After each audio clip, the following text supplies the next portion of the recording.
കഴിഞ്ഞ വീഡിയോയുടെ തുടർച്ചയാണിത്. ഫ്രണ്ട് പാർട്ടിൽ ഡാർട്ടുകൾ അടയാളപ്പെടുത്തിയിട്ടുണ്ട്. അതേ അളവിലുള്ള പേപ്പർ കട്ടിങ്ങിൽ ഡാർട്ടുകൾ അടയാളപ്പെടുത്തി കാണിക്കാം. Shoulder to under bust line വരെയാണ് കട്ട് ചെയ്ത് എടുത്തിരിക്കുന്നത്. അത് 13.5 ഇഞ്ചാണ്. 13.5യുടെ കൂടെ 1 ഇഞ്ചും കൂടി ആഡ് ചെയ്തിട്ടാണ് കട്ട് ചെയ്തെടുത്തിരിക്കുന്നത്. ഡാർട്ടുകൾ വരയ്ക്കുന്നതിന് മുൻപായിട്ട് ആദ്യം നമുക്ക് അടയാളപ്പെടുത്തേണ്ടത് ഷോൾഡർ ടു ബേസ്റ്റ് പോയിൻ്റ് ആണ്. അതിവിടെ 10.5 അപ്പോൾ ആ 10.5 നമുക്കിവിടെ ഒന്ന് മാർക്ക് ചെയ്ത് കൊടുക്കാം. ഇനി അടുത്ത ഒരളവും കൂടി വേണം ഡാർട്ടുകൾ മാർക്ക് ചെയ്യാനായിട്ട്. അത് best point to best point ആണ്.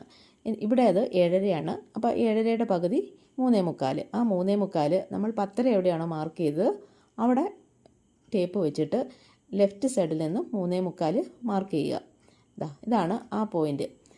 ഷോൾഡറിൽ നിന്നും 10.5 താഴെ ലെഫ്റ്റ് സൈഡിൽ നിന്നും 3.25 മാറി ഉള്ള ഒരു പോയിൻ്റ്. അതാണ് നമ്മളിപ്പോൾ ഇവിടെ മാർക്ക് ചെയ്തിരിക്കുന്നത്. ഇനി നമ്മൾ മാർക്ക് ചെയ്തിട്ടില്ലേ 10.5 ഇഞ്ചിൽ ബെസ്റ്റ് പോയിൻ്റ്, ആ പോയിൻ്റിൽ നിന്നും താഴേക്ക് ഒരു 1/2 ഇഞ്ച് മാറ്റി വന്ന് മാർക്ക് ചെയ്യുക. കണ്ടോ, 1/2 ഇഞ്ച് മാറ്റി നമ്മൾ താഴെ മാർക്ക് ചെയ്തിട്ടുണ്ട്. ഇനി ആ പോയിന്റിൽ നിന്നും സ്ട്രെയിറ്റ് ആയിട്ട് താഴേക്ക് ഒരു ലൈൻ കൊടുക്കുക. നമ്മളിവിടെ വരയ്ക്കുന്ന മെയിൻ ഡാർട്ട് 3 ഇഞ്ചിൻ്റെ ആണ്. അപ്പോൾ നമ്മൾ സെൻറ്ററിൽ നിന്നും ലെഫ്റ്റിലോട്ടും റൈറ്റിലോട്ടും 1.5 ഇഞ്ച് വീതം മാർക്ക് ചെയ്യുകയാണ് ചെയ്യുന്നത്. ഇതുപോലെ 1.5 ഇഞ്ച് ടേപ്പിൽ അളന്നെടുത്ത് മാർക്ക് ചെയ്യുക. നമ്മൾ ആദ്യം ബെസ്റ്റ് പോയിൻ്റ് അടയാളപ്പെടുത്തിയിട്ടില്ലേ, ആ ബെസ്റ്റ് പോയിന്റിൽ നിന്നും 1.5 ഇഞ്ച് മാറ്റിയിട്ട് ഒരു പോയിൻ്റ് അടയാളപ്പെടുത്തുക.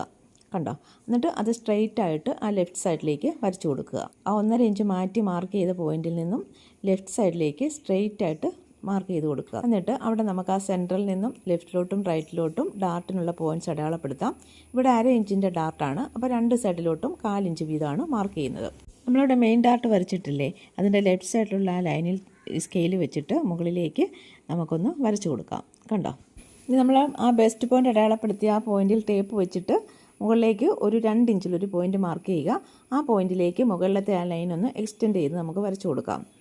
ഇവിടെ നമ്മൾ 1/2 ഇഞ്ച് ഡാർട്ടാണ് കൊടുക്കുന്നത്. അപ്പോൾ ആ ലൈനിൽ നിന്നും ലെഫ്റ്റിലോട്ടും റൈറ്റിലോട്ടും 1/4 ഇഞ്ച് വീതം മാർക്ക് ചെയ്ത് കൊടുക്കാം. എന്നിട്ട് താഴേക്ക് കണക്ട് ചെയ്ത് ലൈൻ വരയ്ക്കാം. ഇവിടെ ഈ 3 ഡാർട്ടും വരച്ചിട്ടുണ്ട്. നിങ്ങൾക്കിത് മനസ്സിലായി കാണുമെന്ന് ഞാൻ കരുതുന്നു. ഡൗട്ട് എന്തെങ്കിലും ഉണ്ടെങ്കിൽ നിങ്ങൾക്ക് കമൻറ്റിൽ ചോദിക്കാം. അതുപോലെ എന്തെങ്കിലും ആഡ് ചെയ്യാനായിട്ടുണ്ടെങ്കിൽ അതും നിങ്ങൾക്ക് കമൻറ്റിൽ പറയാം. മനസ്സിന്റെ മണിപ്പന്തലിൽ നിലാവിൻ മറക്കുട മുഖം മറച്ചും